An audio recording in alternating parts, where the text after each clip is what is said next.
Are we ready for electrical cars? I think that we need some kind of dramatic music or like drum rolls minimum. My name is Daria Prokopenko. I work at NATE Applied Research. We do all of these incredible projects trying to help innovators, especially in Alberta, to do some innovations on the grid. So electricity can come from so many different sources.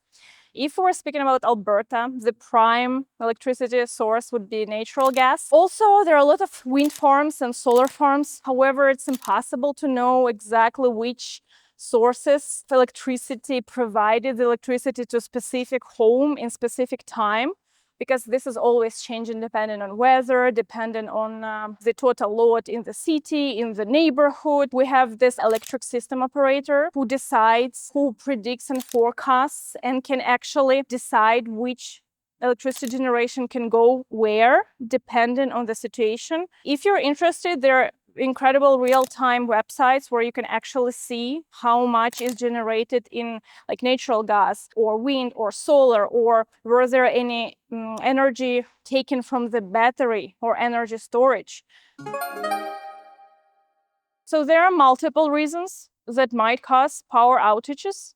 One of them would be natural, extreme weather conditions. For example, lightning strike, even few lightnings in a row. There can be storm and strong wind that can actually physically damage the lines, overloading the lines. Because sometimes there could be these weird coincidences. There is no sun, very dark day, almost no solar production, there is no wind, and few of the gas stations just emergency shut up. So we don't have enough electricity to cover the supply. And it's a really hot day. Everyone wants to use their AC.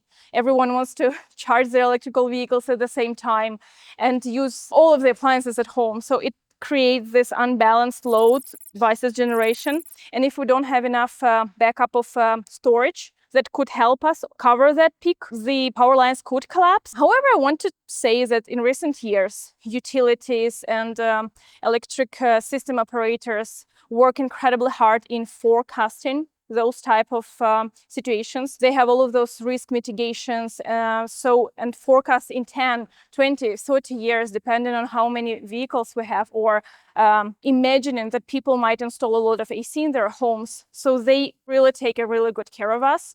So I wouldn't worry too much, but still it's possible.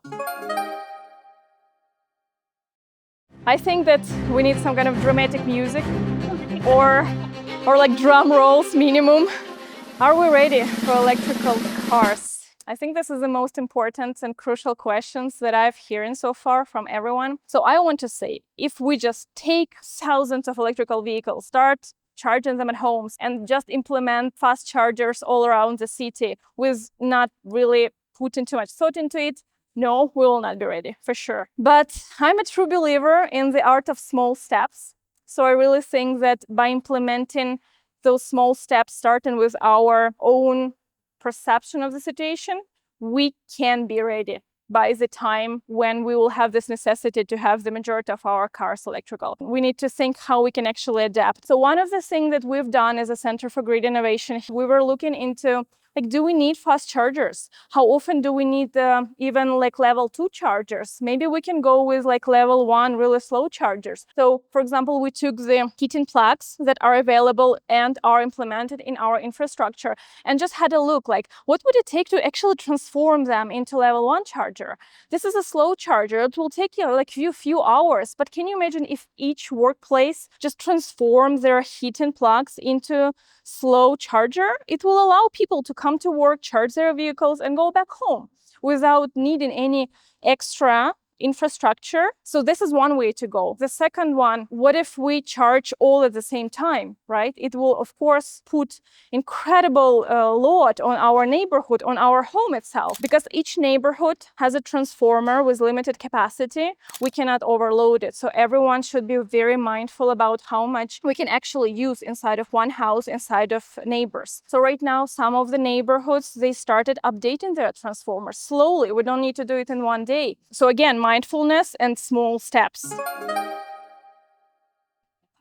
Like potentially, we can separate the house from the grid. In this case, we need to be very careful calculating how much solar we need to offset all of the loads we have inside of the house. In my opinion, the problem is that sun is still not consistent throughout the day, throughout seasons. So sometimes days are very short. So can you charge your batteries, your storage inside of the home enough to be prepared for some dark, short days in winter? The other thing that we should be mindful about future and about our forecast, what we are going to have in our home in 3 years. Maybe right now we don't have AC and we don't have electrical vehicles, so we think that this solar will be enough to cover our daily needs. But what will in 3 years I will want AC, an electrical vehicle, and some Tesla or wall or whatever that would put so much pressure. I will need to reconstruct. I might need to reconstruct it all and put in more storage. Storage is quite expensive. So I would say that the best we can do is to put solar, try to offset as much of our needs as possible, but still be connected to the grid just as a backup if something unpredictable happens. Because if we don't have grid, we're on our own. So what is microgrid and why should we care? So we have this beautiful microgrid just on the background of me. It's an incredible smart piece and it can help us back up the power, use the power more effectively. Imagine that this is like a box where all of the electricity generation comes into and all of the loads go out in a very smart way. Implementing battery storage. For example, the small brain that right now is in this microgrid, it can manage up to 100 homes. So can you imagine one community that might be very far away up north with no grid, and they have solar and they have loads, but it's really hard to manage this all in a smart way, not to create those power outages. So then these microgrids are just a saver because they come with this algorithm, with this brain, with the safety and protection and firewalls.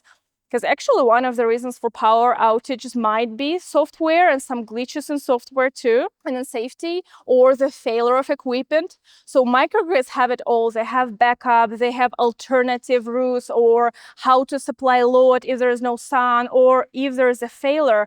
So this is just a really smart way to manage your energy and to make it really effective, not lose your solar, not lose your battery. And also microgrids are incredibly smart in this, like how to charge the battery to prolong its lifetime. So what's wrong? What are those charge and discharge cycles? So what is your load profile? Microgrids can forecast your loads. They can forecast problems. So microgrids might not be perfect for one home, and of course I would never have a microgrid in my home, but for bigger purposes, for hospital backup energy, for really far away provinces with hard grids, so we cannot really connect the grid to this. This is just an incredible investment. Of course they're very expensive, and we should be careful about how exactly and when and how big it should be and what assets it should contain, because microgrids are not like something stable. We can add any assets to this. We can reprogram it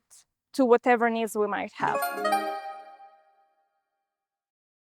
Actually, because they come here to this incredible lab and we test it for them. So we actually make sure that it doesn't. This is a tough question, and I don't think that anyone can be 100% sure, but we can definitely start here.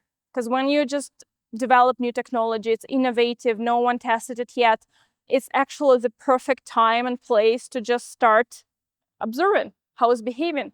And we can actually create those abnormal grid conditions to see how actually the device reacts to abnormal grid conditions, and both we can see if it does something to the grid itself.